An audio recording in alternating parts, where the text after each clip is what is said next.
developing countries are out of school, and 90% of them may never gain access to basic education in their lifetime. Yeah.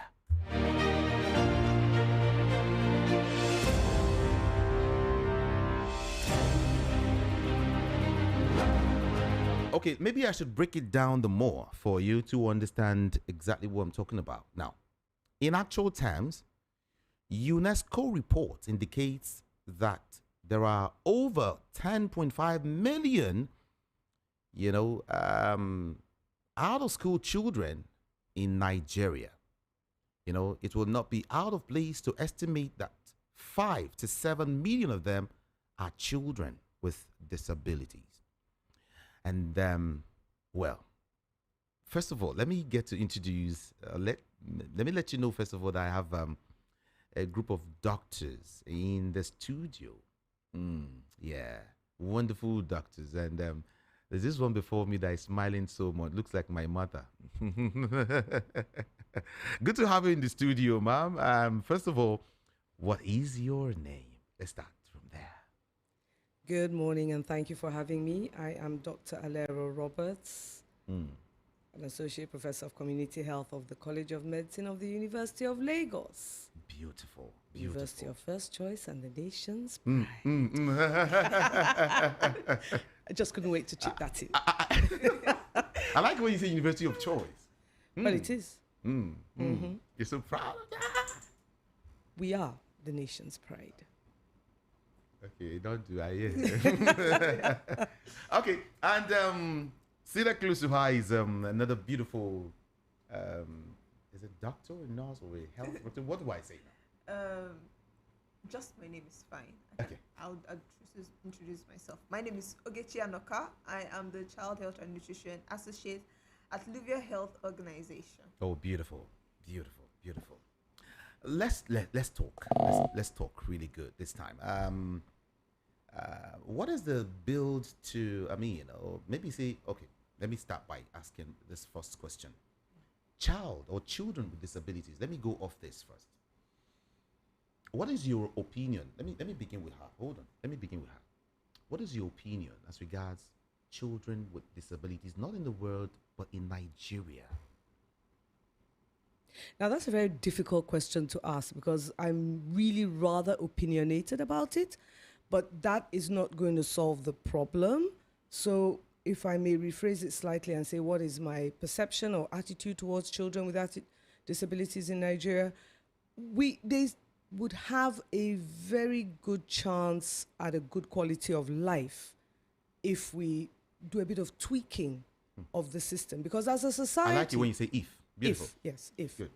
Good. As a society, we are a lot more tolerant of disabilities than other societies that have unfortunately come in contact with. And, Nigerian people are kind, basically, and loving and giving. So if you can inform people and educate people about what to do in situations where there's a child with a disability, most and generally you find that people are willing to help. Beautiful. I think I should also ask you the same question. What's your opinion? So my opinion is Nigeria is accommodating, but based on experiences I've had, children with these disabilities are not really given as much opportunity as the ones we call regular children, the neurotypical children. So you see cases of them being left out of education, of healthcare. And sometimes if we've looked around, you see people with disabilities, adults everywhere. But you wonder, where were they when they were children? They just seem to pop out of nowhere. So you see them, they're left at home, they're not involved in what's going on in the society and being allowed to be children. So that's my take on it. Okay. Now, let's delve into the cocoa of the matter. I understand that there is a program called BAWOP, BAWOP, if you ask me. But then, what is a world of play thing, this program thing you guys are trying to bring in? What is it about, really? Inclusive, included in the society through outreaches and particular sites that we're providing them with display. You mentioned disabilities. Yes. Can you break that down? So, disabilities refer to either physical or sensory or developmental, intellectual conditions that limit a person's ability to interact with and participate in their immediate environment. So, for instance, if I'm to be, yeah, I teach this to the medical students all the time, and I'm right here, we're here in a radio station, and if we were all visually impaired, grossly visually impaired, we actually wouldn't be disabled because we don't need to be able to see very much to be able to do our jobs. However, if we were, say, in an operating theater where we needed to be able to see to do our jobs properly, then we would be grossly disabled. So it refers to that ability to integrate with and participate in one's environment. So everybody's used to the physical disabilities. We all see the children in the wheelchair or children who have suffered polio, and we are thinking, oh dear, what happened? There's also the inability, the sensory disabilities, which refer to like visual, communication issues, or developmental conditions that, such as autism or Down syndrome. It may not even have a diagnostic name, but just children who are unable to learn the same way as other children. And all these, you know, even things like anxiety, extreme anxiety disorders can be a disability that affects a person's ability to participate and integrate into their society and affects their daily functioning. Okay, okay.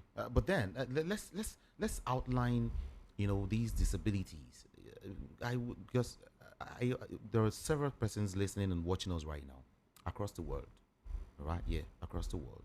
And I like it that we're talking about our dear country, Nigeria, all right? And with these, I want us to talk about, the challenges that children with disabilities face here in Nigeria.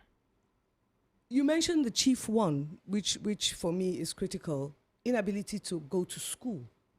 You know, a child's right to play and go to school is fundamental. So I'll relate it by giving a personal story where, you know, we were all at a workshop, and we have this icebreaker session. And, you know, we were talking about this build a world of play. And the moderator says, oh, you know, we should go around the room and everybody should give an instance. What did they like to play? What play did they enjoy as a child? And all the hands went up, and we were all talking ten, play football, you know, roll a tire with a stick, play of that, cooking. yeah. You remember all that? You know, we took it for granted. And then there was this one lady who must have suffered polio very early on in life. And she's very sober, and she says, I never played. Never. She never played. And my heart simply broke, because there was absolutely no reason why she could not have played. I mean, the room was full of people with a variety of disabilities, and somehow within their disability, they had been part of their childhood. Play had been a fundamental part of their childhood. So I think this is one of the things that, for me, you know, would be so important. The child is unable to play. And because we're talking children first, because as they grow up, what their experience as children translates to what they're going to grow up to be. So if a child is able to play, is made to feel part of society, is made to feel part of the family, is able to participate in their environment, be part of the decision making, you know, even the simple thing of, do you want to eat eba or amala? And the child is able to choose is fundamental to giving that child a sense of identity. Okay. But can we tie it to statistics? Is it possible of children with disabilities in Nigeria? Well, we're looking at an estimated 25 million children. 25 million? Sure. You heard me right, sir. 10% of our projected population. Whoa, Yes, that's high. that is very That high. is very high. That's high. Okay, now I don't know. Let's break it down further. Chioma, is it what? Okay. Ogechi. Let's look at it. I want it to be very conversational. We have Hausa, Igbo, Yoruba, North, East, and West. Yes. All right. Which amongst these ethnic divide do you think has the highest? I hate to disabuse your mind. The problem with disability is that it's a bad belly equal opportunity problem. So we know where to tackle. We know where to go It to. does not respect social class. It doesn't respect ethnicity. It doesn't respect skin color. It doesn't respect religion. It does not respect anything. So there's no way you can cut, slice, or dice it. Everybody. And if it didn't affect your parents, and you as a child have managed to escape it, you don't know about your children. And worse still, when you get to my age, you don't know about your grandchildren. It's an equal opportunity bad belly disorder. That's why we need to tackle it. All right. Okay, so you mentioned, she mentioned play. Yes. And I want to ask, some persons might feel, will you go inside? Will you get inside? You understand? Our parents will tell us, Daddy, I want to play now. Let me look at my mates. Hello? Will you get inside? This get inside kind of children. So we want to dissect this, like, because of the parents listening to us right now, let's tell ourselves the truth. Why do you think play is important to children? Okay, so as funny as it sounds to us, play is quite important. It's overly important. For children, play is how they learn. Please get close to the microphone, so we can hear you better. Play Beautiful. is how they learn about their world. It's how they understand what's going on. Even as children, we understood pain. We try to learn how to walk. Our youth, for instance, most times when you see a child who is let's say a baby who is learning how to walk, and you keep that baby aside, the baby doesn't interact with other children who are grown, you notice that baby won't walk as fast as a child you put in the midst of grown-up adults or grown-up children who are running around to play, because he sees that these people are, and he wants to learn. How do they do it? Do they put one foot before the other? And you as the parent, you're scared. No, you're going to fall. You're going to fall. But in that child's mind, he wants to participate in what's going on there. The child wants to run. So children develop motor skills. They learn how to grip things, their hands, how to climb. That's how they learn. They learn social cues, how to interact, empathy. When children play together, you do mommy, daddy drama. You learn your identity. This is who I am as a woman. I should be a mother. As a boy, I'm supposed to be the father. So we get all this. Mama and papa play. As funny as it sounds, but true. Children learn their identities and their social cues, how to be empathetic towards one another, how to collaborate, leadership skills. When two boys are playing football together, how to lead a group of people. They just come together and know that you should be leader, you should be goalkeeper. No parent is there to tell them do this, but a child is learning through play. And for children with disabilities, remember, they don't learn the way the neurotypical child or the normal child, as we call them, do. So they need that extra help. It is through play, especially when they are included in the play with other children. The neurotypical children, they learn how to communicate. Children who are neurotypical learn how to accept these children for who they are, that there's nothing wrong with a child who is visually impaired, has a limb deformity. This child too can be a child like me, and they get to experience childhood. And if you ask me, children with disabilities, the society is not accepting to them. So at least being a child, it is their right to be a child. Let them play. Let them just experience what childhood. So we all agree now that you need to allow children with disabilities to play as much as they can. All children. Yes. All children. Oh, all children. Yes, all children. Because when we're talking about children, let's talk about the 0 to 6 year old. We see all the children as children. Now, the question is, like you were asking, why is access to play a challenge to children who may not be neurotypical? And as far as the children are concerned, they don't see a difference. True. This is their reality. This Yes. this is what they're used to. This is a child in my neighborhood, in my community, my compound. This is a child, and he can't really walk. He'll make a great goalkeeper because he doesn't have to run around. She doesn't hear very well. But she's a great spotter. And they accommodate and tolerate once there's access to play. Before that stigmatization. When you say play, is there a measure to it? You don't do. Oh yeah, inside, go inside, don't do. There is always a measure to it, and this comes back to our family values, belief systems. Yes, I grew up in that kind of a household where at a certain time of the evening, my mother would be like, inside, inside, inside, because she didn't want mosquitoes biting her legs, she didn't want, she didn't want all those skin problems, so yes, there is, but that is like family preferences. Yeah. But the point is the child allowed to play, so even right now, like we're limiting screen time for children, you know what I'm saying? We're limiting, but we accept that in small aliquots of time, play can be guided. Play right now in schools, the Montessori method of education that we've adopted pretty much all over the country is a play-based method of education for the 0 to 6 year olds.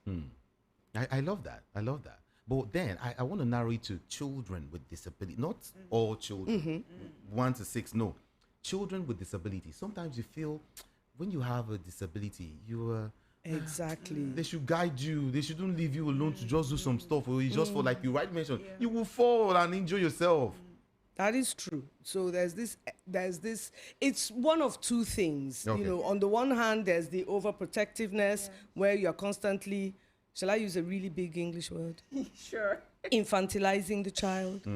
You'll fall, protect him, her, they and sadly, it can go as far as the child isn't disciplined the way the other siblings are disciplined. That child is set aside, he's protected. Okay. I'm using he because I'm a she, so no casting no aspersions on gender. It's okay. That's it. Or it can go quite the other way, where the family is hiding the child. Yeah. They're ashamed, they're embarrassed, they don't want anybody to know, and the child then doesn't get exposed to what the siblings are being exposed to. But then, why is access to play a challenge in Nigeria? Like, This is it. you will not allow them do their thing. This is it. A lot of times it is ignorance. A lot of times parents, caregivers they don't know what should and should not be allowed, can and cannot be done, and nowhere to get the information. There's nobody to ask. For many parents that I've come across in my professional career, they may not even be aware that a certain behavior type that the child is exhibiting is as a result of a disability. And therefore, they don't put in any corrective measures. And this, so that also is a big issue. And again, like you have said, get inside, get inside. In many places, play is seen as a luxury. Go and read your book. It's education that can help you. Well, thankfully, nowadays with the footballers, that has changed. Many more parents are allowing their children to play ball. But, that too, play is seen as a luxury instead of a fundamental right of a child to engage in. You said 0 to 6. Why do you target 0 to 6? Okay, 0 to 6. Why? Why not 0 to 10, 11, 12? Why do you feel it's 0 to 6? Well, we know that 0 to 6 years, at that point, children are growing and the brains are going through rapid developments within the 0 to 6. That's early years. Yes. So it is best for us to intervene. These interventions would be both. Not that after 6 years, that's the end of it. No. But because we want to catch them early, the screening, identifying what your child, the disability the child has, and how best to help would be best at 0 to 6 years window, because this child's brain is still connecting and you can teach them. So that's the reason why we are choosing the 0 to 6 years for early interventions, so that the child can learn the skills that are needed to form the foundation for independence, being able to learn things that can prevent having long-term issues. Okay. Yes. Okay.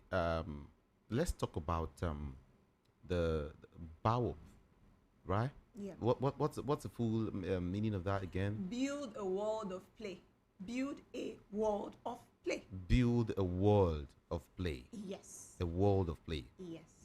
Okay. Now let's talk about your intervention. What type of intervention are provided through, build a world of play? Well, as you have said, build a world of play. The play there is the intervention that we're going to be giving out of. Aside the screening that's going to be done, screening is going to be done in various hospitals and primary health care facilities. Dr. In Alero, Lagos. yes, Dr. Alero will speak more on that. Okay. And then the assistive technology, assistive for hearing impairments, visual impairments, cognitive, and also physical. These will be provided to the children. Now, play, which like I said, is what excites me the most, is that through play, these children will be given interventions. It would help their development. When your child is identified with a specific disability, we have trained healthcare workers, teachers, occupational therapists, working with the government in schools, in PHCs, that will use play to help your child gain the skills that they need for them to develop. I also wanted to add this to it.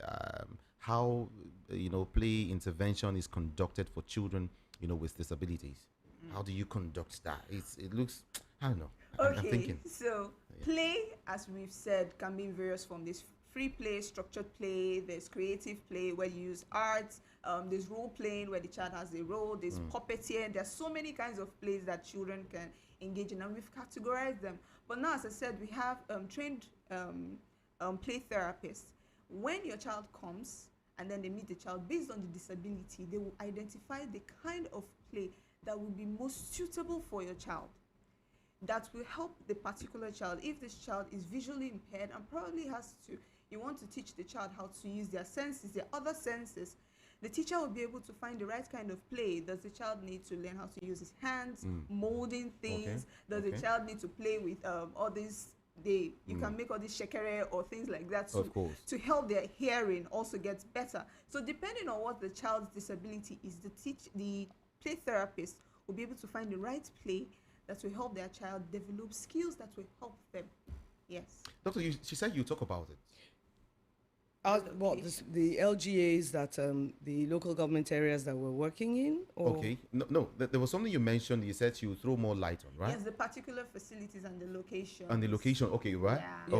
Okay. So, in Lagos State, we're working in 6 local government areas. We're working in Ajeromi, in Alimosho, Ikorodu, Koshofe, Lagos Island, and Surulere. Okay. And now these are areas where there are large populations of children under 6, and they have existing health and education services that we want to leverage on to make it easier to integrate these play interventions onto these established platforms, so that we can use that as a prototype for scale up to the entire state. So because, like she quite rightly said, we've got all different kinds of play. Because of that, we're first conducting this screening exercise, because we need to know who the children are, where they are, what they have, and what they can and cannot do, so that we can structure the. And I think that's the part of this BAWOP program that I really, really like. It's very individualized. It's tailored to the child and takes into consideration the fact that the child is going to grow. Because these were some of the questions that, of course, as a technical person, I asked at the very beginning. So you give a child a hearing aid at the age of 2, but the child is going to grow, age 4, age 5, that hearing aid is going to be too small, insufficient, and these are all the things that we need to be put in place to make sure that this child can be assisted all the way through to adulthood. That's the exciting part about it. Let's bring in parents and the community into this. I mean, I understand that they have a major role to play. But do you think they are playing the role? This role they're playing, is it enough? They have a major role to play. Whether the role is enough or not would depend on what the child is able to achieve at the end of the day. So we provide training for parents and caregivers. And I think one of the things that is very crucial that we're beginning to see in our screening is that right now we're talking. Parents and caregivers may or may not be listening. But somebody is listening who says, that my neighbor, that my colleague, my friend, my loved one, this might be of use to them.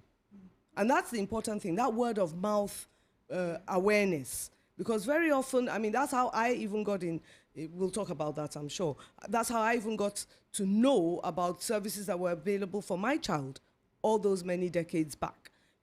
Word of mouth. Somebody says, I heard something the other day. I saw something. I met someone the other day. So that is the most important part.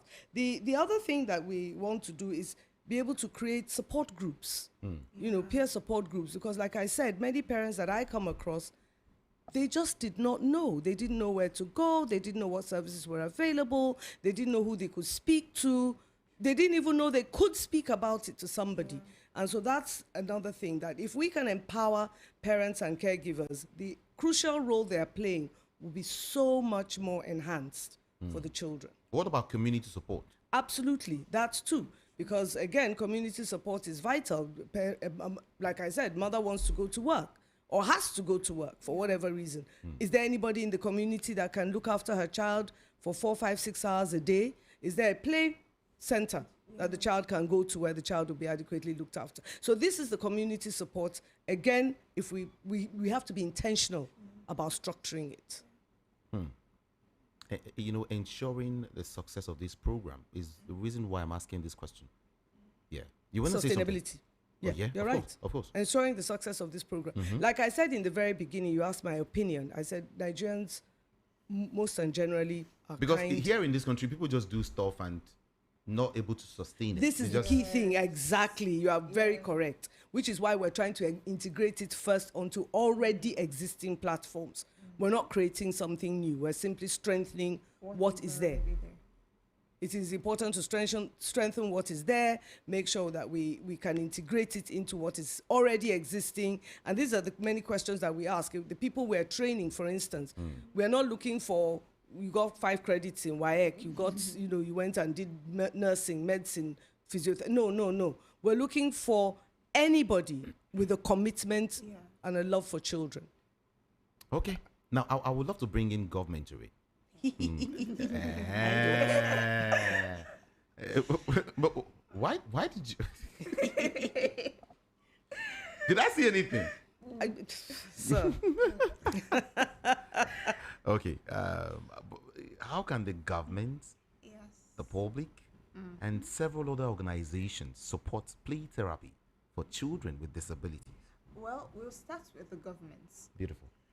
We can't do anything without them, and we need their support. But most importantly, I feel the government should be at the front of this, pushing for policies to ensure that play therapy is added, is incorporated into policies when it comes to childcare services, when it's in healthcare, in education. They should push for, remember, it is part of a child's right to play. And so the government, who should the government take care of? The children. I don't know, the future of Nigeria. And so children with disabilities should be at the forefront. I know I've spoken to people with disabilities. There's an association for that. And Okay. yes, even in Lagos currently, they receive funding, they receive support. So we need more policies. They had said that the Lagos State governor had given them some amount of money the other time to empower adolescents with disabilities. And I feel we should keep pushing for such policies until it gets to the children. Policies that ensure that play is incorporated into childcare services. For organizations like we already have, the organization I'm representing, Children Developmental Center, they support children with disabilities. We need more organizations to look into this because, like she said, 25 billion is a lot to 25. We can't do this alone. So we need more organizations. We need more corporate organizations to come into this, provide funding, push for campaigns. We have so many campaigns going out for gender-based violence, gender equality, all of those quality things. education. Let's start speaking for people with disabilities. We should move for these campaigns because, like she rightly said, some parents do not know. So imagine if the way we're pushing for quality education, you go everywhere, you see free books, free this. Let's start pushing for free assistive technologies for these children, free care for them, centers that offer play services that can help them develop. We should push for these things too, so that parents who can't afford this can see that, oh, they are covering this for me. I would like to reach out to this. Parents who do not even know that, my child needs this kind of support will see it. So these are the kind of support we need from government and corporate bodies and organizations also. Beautiful, beautiful. Doctor, would you want to add something to what she said? well, I was asked to give a personal story. I am the mother of Adedamola Roberts. He turns 40 in a couple of months, born with Down syndrome. And now, Nigeria's and certainly Africa's only 5-time gold medalist in swimming at 3 international swimming competitions. So, what I'm saying is that born with Down syndrome, and the day he was born, my husband and I are both doctors, so nobody needed to tell us we've got a problem. This wasn't Houston, we had a problem. This was Lagos, we got a problem. But, we, again, because of our privileged position in society, both of us being doctors and also children of very well-educated parents, we had the family and social support that was needed to make sure Damola got access to everything he needed to get access to. And certainly access to a swimming pool where it was soon discovered that his love for water. Okay. So, and the rest, as they say, is history. He's represented Nigeria in Athens, in Los Angeles, in Abu Dhabi. Ability in disability. Talk to me. Tell me. Say it again. Say it again, brother. Say it again. So, but when he was born, he wasn't the only child born with a disability. How many parents are able to stand here 4 decades later and say, yes, my child has brought positive impact to those around him, has added value to his world, has lived a quality life. And that's what I'm fighting for all the other mothers and parents and caregivers and people with disabilities, that look, it shouldn't just be for the privileged few. Yes. It should be for everybody. I'm a public health physician. I love that. Public health is my I love that. Is my I thing. love that. There's one thing I also want to mention. For the school owners, maybe this one is for them. Let's just discuss that briefly. Away from, yeah? So I want to say a really big shout out to the Okay. school owners and all of them. Obviously, we're on a radio program, I can't exactly mention names, but they know themselves, and if they're listening, I bow. Well done. Yeah. Now, But you're going to say yes. yeah, I wanted to say that, do you know that recently I've been able to visit several schools. Some of them don't have time to even play. One, they don't have the space to play. Like, in our days, you go play. Like 1 hour for long break. When it's long break, forget it. You can just do anything. But currently, they'll tell you, well, short break is just 5 minutes. And long break is just about 15 minutes. And you find out that in 15 minutes, you have nothing to do. You cannot really... And you asked me why I laughed when you said government. And you asked me why I laughed when you said government. This is not in the policy. It is not in the education policy. When a school is being set up, there are certain parameters the school must face. But you are seeing primary schools, nursery schools on 3rd floor, 4th floor. Oh, yeah. That is not... And they're not allowed to come. How should they even come floor? down? I recall about 3-4 years ago, before COVID, there was that building collapse in Lagos Island. There was a primary school on the 4th floor. And the whole building collapsed, and primary school children were caught in the collapse. They nearly lynched the school owner. And I remember, because we were called, because of where I work and everything, we had to report to site, and, the Commissioner of Health was there and everything. And, we were both looking at each other and we said, where is the Commissioner of Education? Who is the person that gave this school a license to operate? So this is where we are talking about policies. Because, for somebody to just say, well, school is a quick way of making money. I'll just gather the children, collect all the school fees, and I can use it for myself. And they're not providing the parameters. Short break is not 5 minutes. I think short break was 15 minutes. Long break was 40 minutes, minimum of 40 minutes. And yes, you ran wild. Then. Good. You played catcher, you played 10-10, Everything. you played football, you did everything. You climbed up, you climbed down, you got yourself dirty, you tore your uniform, you got into trouble with mommy at home. Your socks you went home with one pair, with one. Do you understand what I'm saying? And that has changed. So again, now you understand, we've got to strengthen these, the policies we have no problem with. The policies exist. Implementation, monitoring, and evaluation, IME. That's what needs to be strengthened. And, if people need to lose something for being the person that signed off that this place is okay, when it clearly isn't, no, that should not be allowed. And something she had mentioned, some schools also do this thing where they feel play isn't important. So they focus so much on reading, studying, that even schools that have the 30 minutes long break, you see teachers taking that, telling you to use it. Let me use this period to cover up whatever. This is for primary school. We're not even speaking of secondary, for primary school. I have experienced where a child with limb deformity was trying to play during break, and then a teacher shouted, "Go back inside, don't you know you were wounded? Go and read your book." And the boy did not want to go inside. He just stood by the door and was peeping and watching the others playing.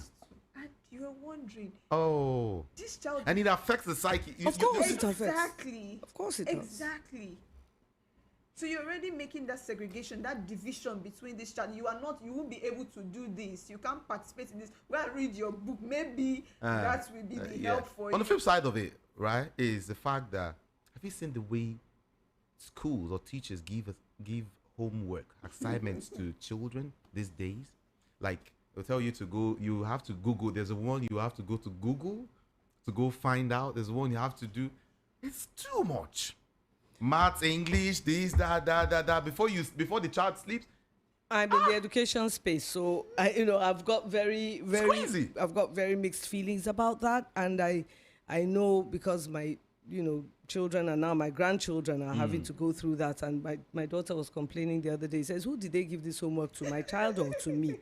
Oh yeah, you know that. Because in fairness, no responsible adult should allow their child unlimited access to the internet without adult supervision. The kind of things that are going on, you really don't want to. I mean, in those days there used to be the internet and then the dark web, and now the two seem to be merging one with the other. So I really don't know that we can speak to that. I mean, how long do we have? A week? Do we have maybe 10 days, a month to talk about it? I didn't think so. you see a child, doing his assignments and dozing off. And dozing off, yes. It's too much. It's too much. It's too much. It's too much. And it has very little value, because I remember in class one day a very cheeky student once asked me, says, "Ma'am, is there any value to what we're learning now?" And I had to honestly look at him and says, "I don't know. Much of what I learned in medical school, I could say easily 75% of it I'm not using now. And what I am using now, I certainly didn't learn in medical school." So I think what we are trying to do here with Build a World of Play is expand a child's access to learning and keep that child curious about his or her environment. When you were sitting in primary school, sir, I dare say, primary 6, no, let's bring you down, primary 3, this was not where you saw yourself 13 years later. True or false? For this job, what they do? Don't dare here now. Not this one. No. Not this one. You are very, very strange. I certainly did not see myself here. I saw myself as a very, what do you call it? A very clever air hostess. Oh, really? Yes, I did. I saw myself as well. Very, balancing 2 trays one on each hand and walking up and down the aisle. Do you understand? I saw myself acting in Hollywood. There you or go. Doing this one. Okay. Yeah. So at least you got your dream. I didn't get mine. So it's I think that's also part of what Build a World of Play is Play. doing for children with disabilities. They should be given opportunities, and these children will not be able to access these opportunities if they are not given these interventions. Because remember, they do not learn the way neurotypical children do, so they need that extra help. So now all those children who are hidden inside their parents' homes, within the villages, in these 6 local governments that we're working with, parents need to bring them out, let them come out and then participate in play. And through this, we also inform parents that, look, your child, although he or she has a disability, can become something. In other countries, they are becoming doctors and lawyers, and just like our child now, who is doing extremely well. There are opportunities for these children, and that's what Build the World of Play is doing. And something for me to add, in these 6 local governments in Lagos that we're targeting, Okay. we have a target of 12,500 children. 12K 500. Yes, so everyone who is listening, we have the accommodation and the ability for a lot of children. Bring them out wherever they are hidden. Bring them out. How Yoruba they We talk this want kind of them. stuff? Say, hey. Aramik Babi, how do they talk? They should bring them out. Okay. The facilities, public Everything health is available. facilities, yes. In the general hospitals, there are play centers that will be giving the children this interventions. Even in Surrey, CDC currently has a facility. General hospitals will also have facilities. There's a facility in Bagada for the children to access play and then the assistive technologies that they need. And remember, like she said, there's peer support, which means there's follow-up. We'll follow. It's not just a one-time come and play and go. There is follow-up to ensure that your child is doing well. So they should bring them all. Bring them all. Play. You know, I'm so intentional about the way we're having this conversation. I decided to tailor it this way so we can play. Absolutely. All right? While I we talk- totally agree with you. I totally agree with you. But then finally, what's your message? I'll come to you first and then to you again. What's your message to families, parents, you know, raising children with disabilities? Parents, families, brothers, sisters, relative,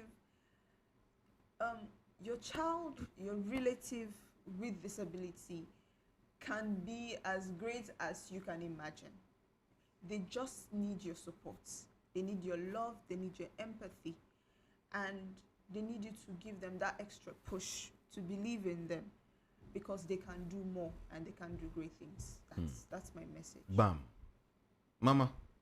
Every child has a right to play and to thrive. So we must not let stigma and societal attitudes hold the child back. It's important to seek support. It's important to advocate for the child's needs.